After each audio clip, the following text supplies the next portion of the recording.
São Luís foi uma dessas figuras insuperáveis que são, no decorrer dos tempos, os penhores da grandeza humana. Essa frase é Daniel Hobbes e está presente em sua obra A História da Igreja. Seja muito bem-vindo a este canal sobre liderança e autoliderança. Aqui quem fala é Franciele Miranda. E no vídeo de hoje nós iremos falar sobre São Luís, sobre alguns aspectos de sua liderança, sobre alguns aspectos de sua vida e sobre um pouco, sobretudo, de sua obra enquanto líder de modo geral.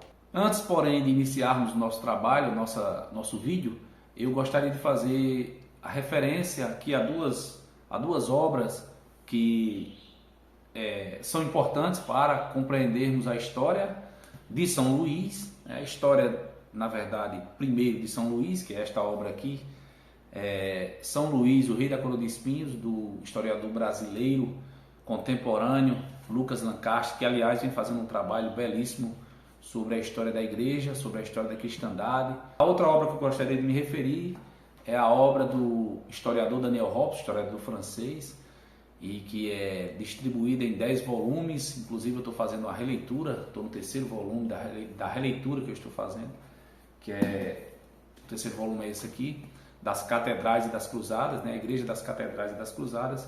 Então são obras que eu faço menção e sugestão como leitura para entendermos não somente a história do rei São Luís como um grande líder, mas também a história da cristandade de todo o Ocidente. Os aspectos que nós gostaríamos de mencionar aqui sobre a figura de São Luís serão quanto a ele como filho, como rei, como pai, como irmão e também, principalmente, como cristão. Como foi São Luís como cristão. Então, todos esses aspectos da vida desse grande homem serão mencionados aqui brevemente para que possamos chegar a uma conclusão sobre a sua grandeza no aspecto principal de nosso tema, que é a liderança do grande rei São Luís. E vai se tornar rei muito novo. O pai dele morre em 1226, Luís VIII, e ele será nomeado rei, tendo por regente a sua própria mãe, a senhora Branca de Castela. A linhagem de São Luís ela é demasiado interessante.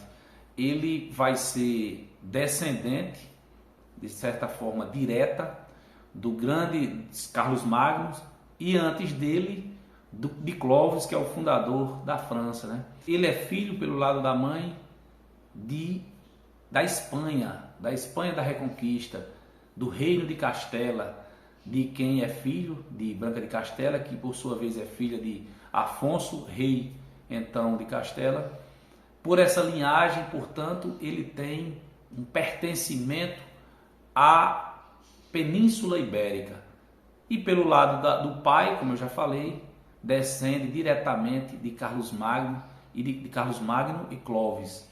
Também devemos mencionar que Branca de Castela, sua mãe, ela vai ser neta de Eleonor da Aquitânia, que é, por sua vez, a mãe do rei inglês Ricardo Coração do Leão. Então, esse emaranhado todo entre ingleses e franceses estão, pois, inseridos no sangue do rei São Luís. São Luís, como filho, aprendeu muito cedo a honrar seus pais. Do seu pai, ele aprendeu 4 lições que eu posso elencar aqui, que são as seguintes: temer a Deus, foi a primeira lição que o pai ensinou, não ofender a Igreja Católica, fazer justiça e proteger os pobres e os necessitados. De sua mãe, ele vai aprender as seguintes lições: a firmeza nas decisões, a dedicação à fé e à vida a Deus, a responsabilidade e a dedicação cristã à família. Esses são os aprendizados mais profundos que São Luís aprendeu com seus pais, honrando-os dessa forma. Como rei, ele vai dedicar-se totalmente ao seu povo. Inclusive, ele é tido como pai, também o pai espiritual de toda a França, de todo o seu reino. Ele não perdia a oportunidade de trazer qualquer alma para Deus. Inclusive, quando ele esteve preso, quando esteve cativo por ocasião de sua cruzada no Egito, ele praticamente converteu, claro que é um exagero dizermos que ele converteu, ele não chegou a converter, mas ele convenceu de certa forma o sultão de então, lá do Egito. Inclusive esse sultão veio a ser assassinado depois por uma liderança muçulmana que era divergente da visão política desse sultão.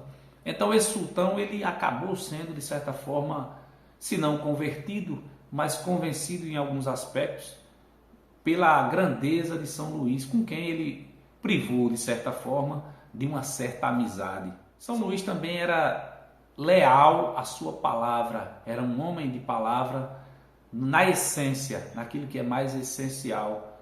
Ele, por exemplo, quando fez o acordo, quando por ocasião de seu cativo, né, de estar cativo, ele fez um acordo com os muçulmanos e pagou um resgate, a França pagou um resgate em nome do rei, para libertar o rei. Parte desse acordo, parte desse pagamento seria feito posteriormente, quando o rei estivesse solto. E o rei cumpriu rigorosamente todos os compromissos firmados com os muçulmanos. Mesmo os muçulmanos tendo quebrado grande parte desse acordo, o rei mesmo assim cumpriu rigorosamente aquilo que havia acordado. Sobretudo como esposo no aspecto espiritual. Ele era fiel na essência, em pensamentos, inclusive, e ações. E em sua esposa ele vai encontrar a conselheira de sua vida. Ela vai agir na sua vida como a grande conselheira, aconselhando-o a jamais se afastar de Deus e cumprir com os deveres morais que um homem cristão deveria cumprir. Esse casal, São Luís e sua esposa, chamava-se Margarida da Provença, eles guardavam inclusive pela fé da sua religião, do seu catolicismo, eles guardavam alguns dias com relação às suas relações sexuais. Então, por exemplo, em determinados períodos anuais, como o período do Advento, o período da Quaresma, alguns dias da semana eles se guardavam e não mantinham relações sexuais por convicção de fé. E isso os mantinha ainda mais unidos, porque eles entendiam com profundidade que essa dedicação, esse desprendimento era justamente em prol de sua fé, na busca de elevarem seus espíritos a Deus. Como pai, basta dizermos os conselhos, falarmos aqui um pouco dos conselhos que ele deu a seu filho, que seria o sucessor, Filipe, conhecido na história como o ousado. E o rei, no seu leito de morte, chama esse filho e lhe dá os seguintes conselhos: amar a Deus, guardar a fé, ter paciência, confessar frequentemente e obedecer à igreja e ao Papa, ter caridade para com os pobres e os sofredores e os indefesos, estar sempre na companhia de homens bons e virtuosos, evitar a guerra, reprimir o pecado da boca, ser ponderado em matéria de economia.